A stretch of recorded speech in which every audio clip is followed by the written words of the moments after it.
If you're watching this video, that means you're from the last video and you have identified your strengths, course, or your strongest subject. So basically, once that has been identified and that's out of the way, all you have to do is follow this four-step framework, and the most important is this bonus framework. So stick to the end of the video to understand, and each of these frameworks are they lie on each other, so you can't skip one. So let's get right into the video. Let's be real. For step one, identify and cover high yield topics. That's basically you're to cover 70% of the syllabus in that particular topic. For example, let's say your strength or your strongest subject is chemistry. So what you have to do is over the next 3 to 5 days, go through JAMB past questions. If possible, employ the use of AI tools like ChatGPT, Claude, Grok. You can copy, you can even snap the question if you have the physical one, upload it, repeat the same for ChatGPT, and then tell it to recognize like questions that are being repeated over and over again. For chemistry, the list will be out here on the screen. You have things like gas laws, electrolysis, stoichiometry. All these topics are constantly being repeated because JAMB they don't really have a lot of question banks. All they just do is they bring us a particular question and flip the numbers. That's basically it. So if you're able to do this and implement all and what I've said, that's what will lead us to the second step. And why is this first step important? This first step is very important to avoid surprises and discovering questions when you are in your exam hall. So take note. Basically, for the second step, past questions, pattern training. So obviously, you've identified the high yield topic in the first framework. So when you're solving past questions, please listen carefully. Like this might be the most important part of this second step. Please, if you check an answer and they tell you that this is the answer, try to find out why. Why? Because most jam pass questions can be wrong. So you might be getting 80 over 80%, 90%, and you're all happy. And probably you meet those exact questions, but framed differently, and then you apply that same thought process, and then you end up scoring low. So what am I trying to say? When you identify those core or high yield topics and then you see them being repeated and you find the answer, there's something called rationale. Find out the reason behind the answer if it aligns with the concept of the topic. So you'll be doing this at least daily. You can go through 50, aim for nothing less than 50 questions in that course. If it's chemistry, 50 is the bare minimum. You should be moving from 70 to 100 questions daily. 70 to 100 questions, you'll be skimming across it. Let's say in electrolysis, you want to apply this framework to electrolysis. A good technique will be from 2015 to 2022. I think that's 7 years.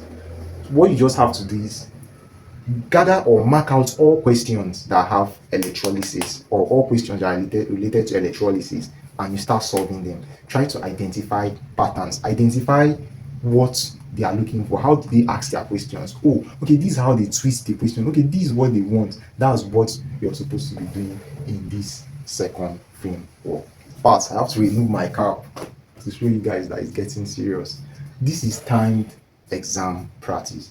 So basically what you're doing here is, if you don't have an exam or a JAMB CBT simulator, you can use your past questions, but you have to be very tactical here.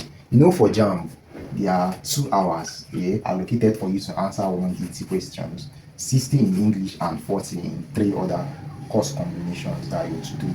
So most people end up spending an hour plus on English because there are comprehensions and a lot in English, and then they struggle. So basically what you're doing here is you're focusing on that your strength, and then you're solving it in lesser time. So let's say in this 180 minutes, you've decided in your mind that okay, 180 questions to be answered in 120 minutes. You've decided that okay, for these 3, I'll just give them 30, 30, and then for English I'll give it 30, or for English I'm giving English 50, giving 120 and the rest 30.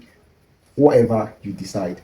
But what I'm trying to highlight here is for this specific strength, let's say chemistry, you solve a full year under chemistry specifically, not the full, but under that particular course, preferably 2 courses. So you have to aim for 80, right? 80 in those 2 courses. Why am I saying 2 courses? Because JAMB could be full of surprises. So just as you're practicing in that your strength, add another course that you're slightly good at. You get, so let's say chemistry, biology, chemistry, math, depending on your combination. And if you're practicing constantly and you do this for 4 days repeatedly and you're still getting below 70, you have to go back to these two, strengthen your knowledge in those concepts, and then you come back. When you do this for up to 7 to 9 days, there will be a considerable amount of change and confidence. So for the bonus, you have consolidate and revise. Why is this part important? So basically what you're doing here is you've already done these 3 things and you've gotten to some extent. So what you're basically doing is you're now solving full years, right, of past questions. So you're solving a full JAMB question and under exam conditions, 180 questions and 2 hours. So in that exam, once you finish and you're not clocking 90, 80 to 90% in that your strengths and the second strength, you know why I told you to pick the second strength if you were paying attention. If you're not clocking it, you have to go back, solidify, and then if you're solving, and then these two should not be taking you much time.